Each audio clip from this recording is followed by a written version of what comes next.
Hey guys, today I'm finally reviewing the Canon R6V and I'm going to put it up against my C50, the C80 and the R6 Mark III, and some of these cameras really do have to go. So in this video, I'm going to have to decide if this is the one that I'm going to keep. So let's start with the overall design, and if you've seen the Canon R50V, then this is just essentially a bigger version of that camera, and I think that's a good thing because I really liked the R50V's design. The R6V, it feels lightweight in the hand. It definitely has a bit more of a plastic feel than say the C50, but it still feels solid and well put together, and all of the buttons and controls are nice and solid, and the grip is excellent on this camera, and it makes it really comfortable to use even with larger lenses. Compared to something like the R6 Mark III, there's obviously a couple of big differences you're going to notice straight away. So there is no EVF with this camera, and there's no mechanical shutter either. So if you are shooting stills, you're limited to 12-bit electronic shutter.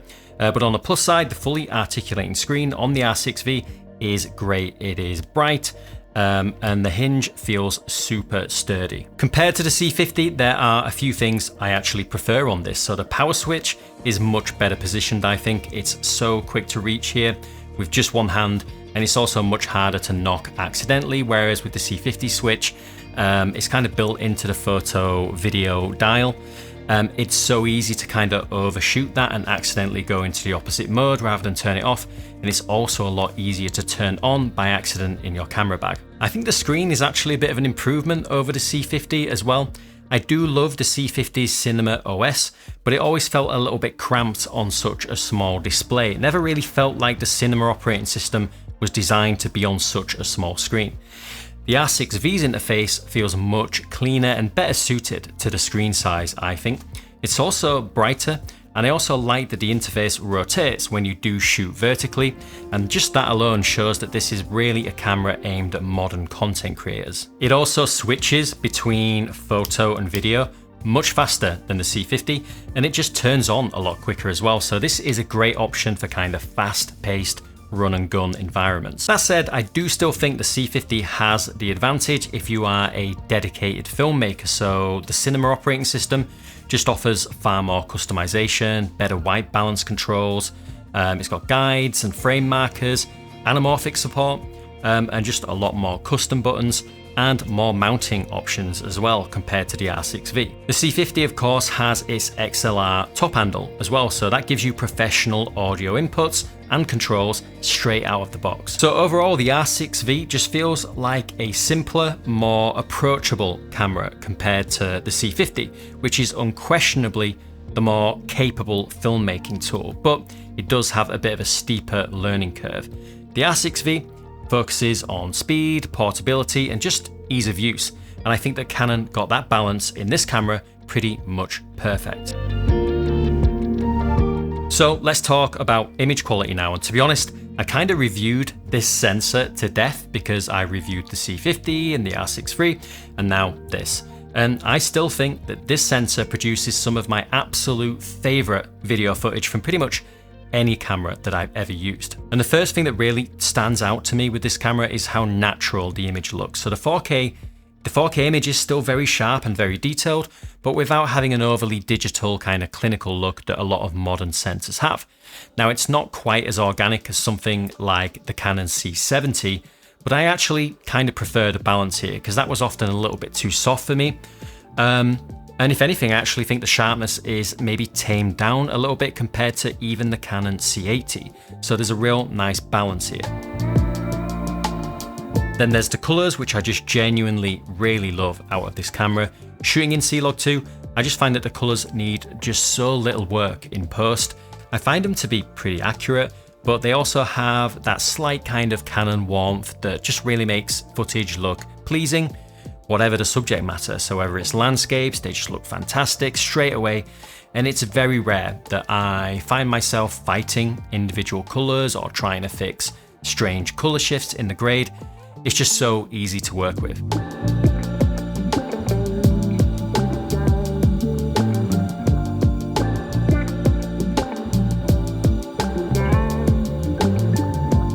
The same goes for skin tones as well, which for me are a huge deal because I'd say like 90% of what I do is capturing people.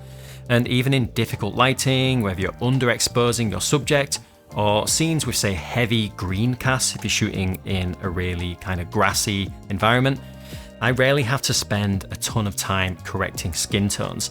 They just have a really nice, flattering yet natural, warm look to them. And I find that that's something that Canon excels at and has excelled at consistently.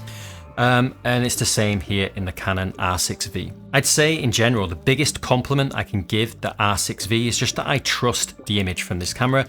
When I put the footage into DaVinci Resolve, I just know what I'm going to get with this camera. It's not hard to expose, and I know I'm not going to have to rescue the footage or really work hard at all to get the clips to look how I imagined. Most of the time, it already looks great pretty much straight out of camera. So one thing that I think is a big advantage of the R6V is the fact that it has IBIS and it lets me use my VCM primes. And they're some of my favorite primes to use for video, but unfortunately with the C50, I don't really like using the digital IS, so I kind of haven't really been able to use them with that camera, and it was the same with the C80. And right now, Rachel's filming me using the 24mm 1.4 VCM.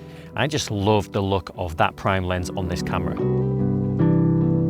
And to be honest, just one thing I noticed in general was just how much more I filmed with the R6V.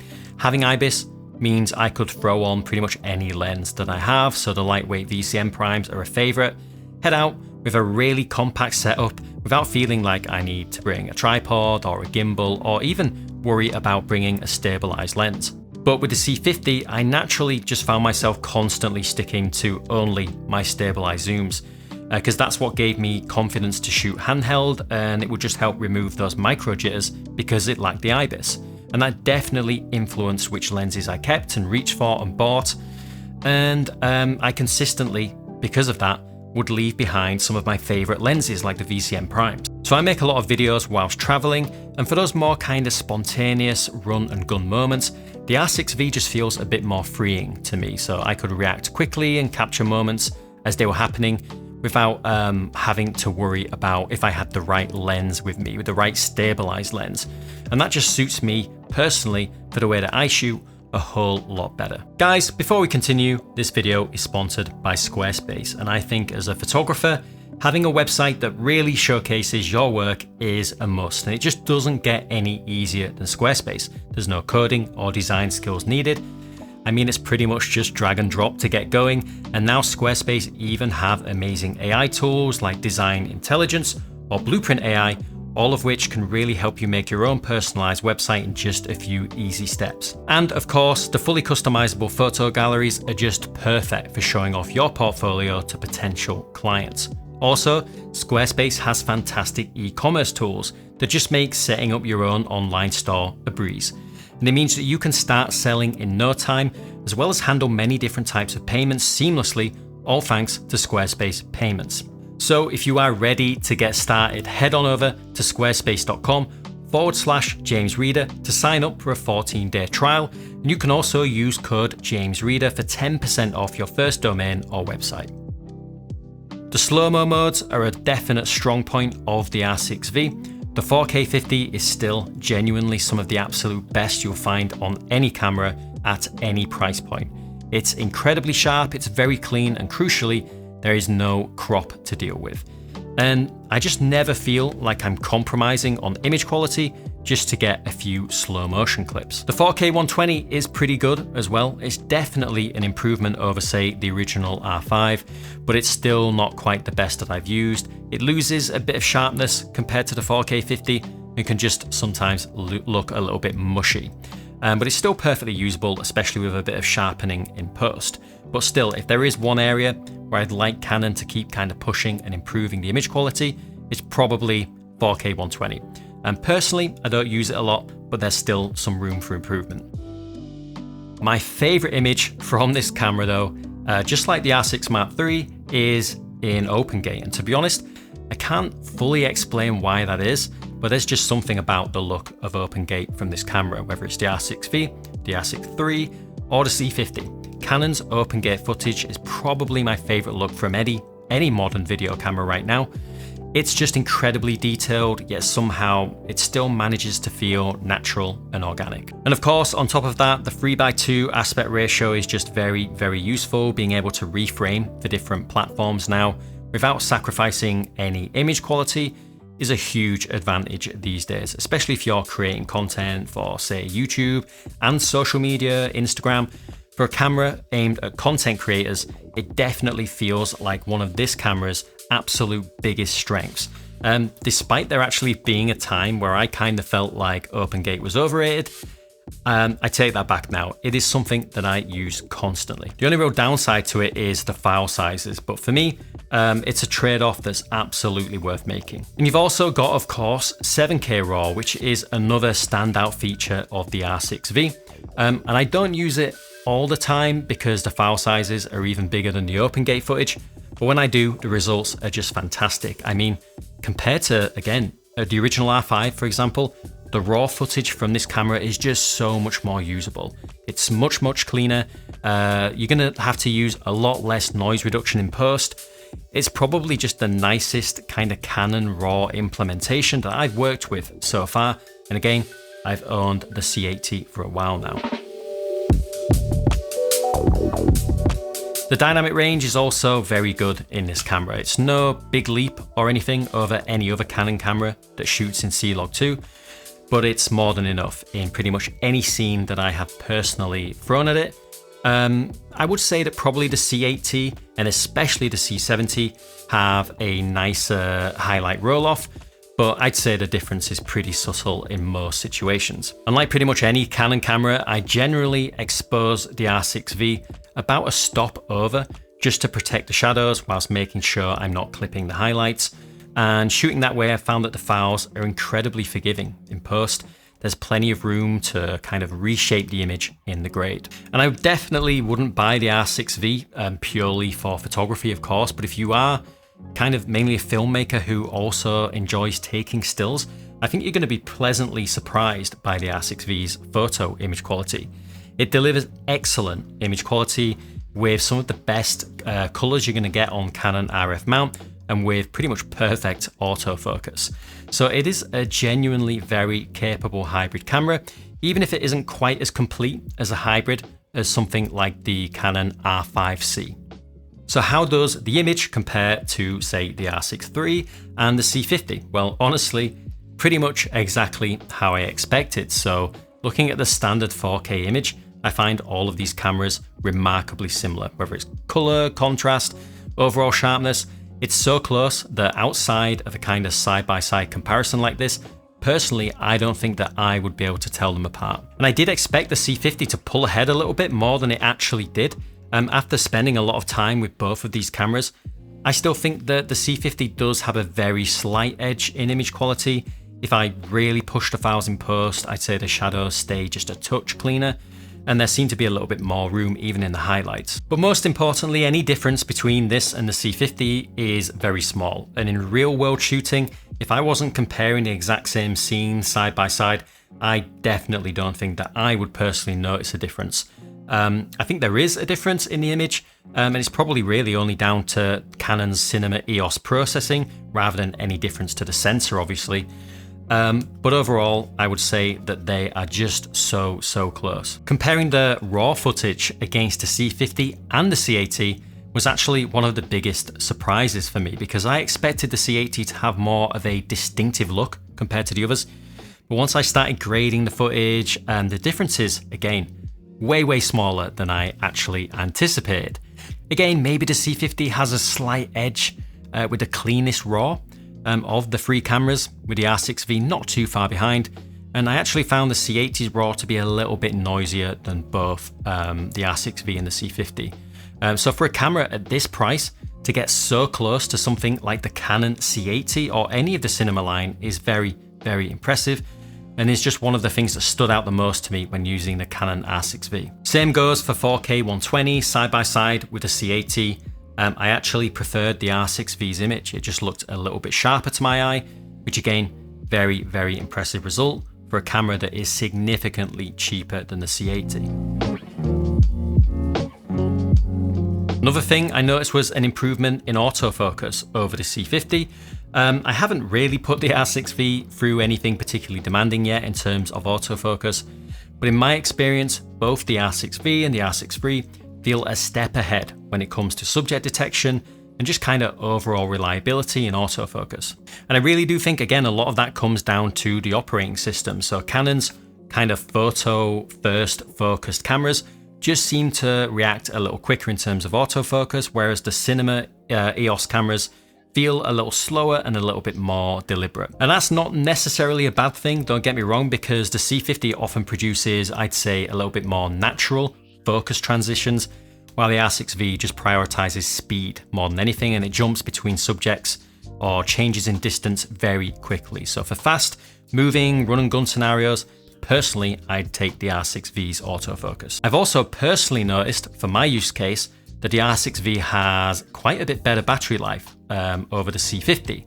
And again, I'd say that's one of the weaker areas of the C50, and it's improved quite a bit here. And again, probably down to that cinema OS, I imagine, is the battery drain with the Canon C50. So the biggest difference, obviously, between the R6V and the C50, and probably the biggest thing that you've got to consider when choosing between these cameras, is stabilization, because the R6V has IBIS and the C50 of course does not. And ironically, after using the R6 Mark III, the lack of IBIS on the C50 was actually one of the reasons I wanted to try it, because the wobbling on the R6 III could be pretty distracting in video, especially when you use wider lenses. But Canon has actually changed the IBIS system in the R6V, or at least tweaked it. And early reports suggested that wobbles were improved. And after quite a bit of testing, I would definitely say that that is true. Now, the wobbles are not completely gone at all, but it's noticeably better than the R6 Mark III, while still giving you very, very effective stabilization. Handheld shots look great, and even walking and tracking shots at around, say, 24mm, where I'd normally expect to see those wobbling artifacts on the R6 III, held up surprisingly well. The RF 24mm VCM in particular performed excellently, way better than it ever did on my R6 Mark III. A move to longer focal lengths, like say the RF 85 1.4 here, and the stabilization is just world class. Canon still produces some of the most natural looking telephoto stabilization around, and it's incredibly effective, incredible for wildlife, incredible for sports. Pair this up with a stabilized zoom like the RF 2870 or 2470, and the results are steadier still, with again, very few notable artifacts. I mean, look at this shot. I think this looks awesome. That said, it is not perfect, like really no IBIS is, and the worst results I saw with this camera were actually with some stabilized ultra-wide lenses. So at 16mm, like you can see here, you still get some very obvious wobbling at the top of the frame. You can see it here. And personally, I would avoid using IBIS at those kind of focal lengths. By 20mm though, things actually improve way more than I thought they would. Doesn't look so bad here at all. And again, like I said, from around 24mm onwards, I was generally very happy with the results. And again, wobbles drive me crazy. I feel like I'm pretty sensitive to these by now, and I was very surprised by the results here. But interestingly, again, I actually found that I got my favorite handheld results in terms of stabilization from Canon's VCM primes.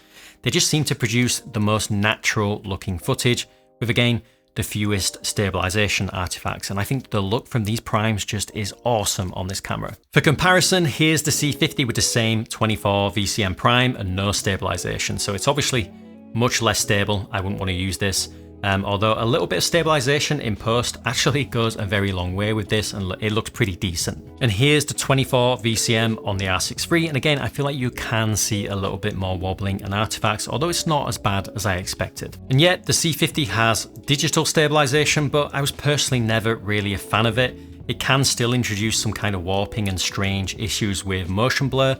I'd only really ever use it for static handheld shots, and for that, it is perfectly usable and actually pretty good. Now let's compare a kind of typical handheld vlog scenario against the original R6 III and see if we can notice those improvements. Okay, so this is 20mm vlogging on the R6 Mark III.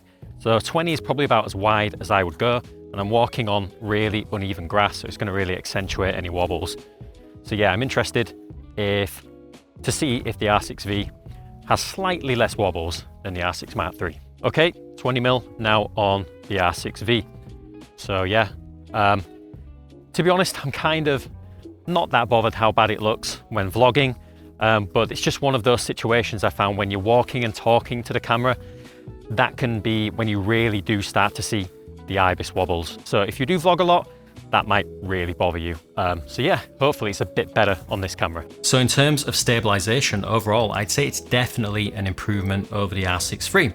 But that said, actually recently, I used the R6V as my main camera on a trip to Italy. And when looking back at the finished travel film, I actually realized that the IBIS wobbling showed up far, far less than I had worried that it would beforehand. Outside of the occasional vlog shot, which is always gonna be the worst case scenario for this, it was rarely something that affected the final video at all, and nobody commented on it. Nobody else seemed to notice any issues either. So if the R6V improves on that, and I really think that it does, I honestly don't see the stabilization being an issue for most people. As long as you're not relying on ultra wide lenses very often, the IBIS here is genuinely very good, and certainly for the way that I shoot anyway, more than good enough. So yeah, after a couple of weeks now with all of these cameras, I finally made my decision. The C50, I'm recording on it now, it's been amazing, and honestly it is still one of my absolute favorite video cameras that Canon or anyone has ever made. The cinema operating system, the audio features, and the slightly cleaner image still make it, I would say, easily the more kind of capable film-making tool. But for the way that I actually shoot, which is mainly YouTube these days, the R6V makes a lot more sense because it's smaller, it's lighter, and quicker to use, and I'm doing a lot whilst traveling. The autofocus is better, and the IBIS just gives me a little bit of extra confidence to take along lightweight primes. And because of that, I just find myself filming more with this camera, and trying it with different, more unique lenses, and that matters more to me than any of the other kind of extras that the C50 cinema system gives me. And yeah, I mean, no complaints with the image quality. It looks so good out of this camera. The fact that Canon has managed to get this close to kind of the cinema EOS line in terms of image quality in a compact camera at this price is very impressive. There were so many times during testing where I just thought either the C50 or the C80 were going to kind of pull away from this camera, but again, I just couldn't find any scenarios where this fell behind in any kind of big way. So yeah, I think for most people, the R6V is going to be the right choice. Save that money over the C50. But if you are a dedicated filmmaker or documentary maker, you're going to love the Cinema OS and the XLR inputs and all the other professional features that the C50 give you. And I would say that that is definitely worth the extra money if that is the kind of world that you're coming from. It's not the world that I'm in right now, so the camera I'm going to be keeping is this R6V. So yeah, both my C50 and my C80 are going to be going up for sale. In fact, this has already been up for sale for a while, but nobody wants it. But the R6V has definitely earned its place for me easily as my main video camera now. But I genuinely love to know what you guys think of the R6V, and if you had a choice between this, the C80 and the C50, let me know which one you would personally go for. But that's it from me. Thank you guys so much for watching, and I will see you all next time.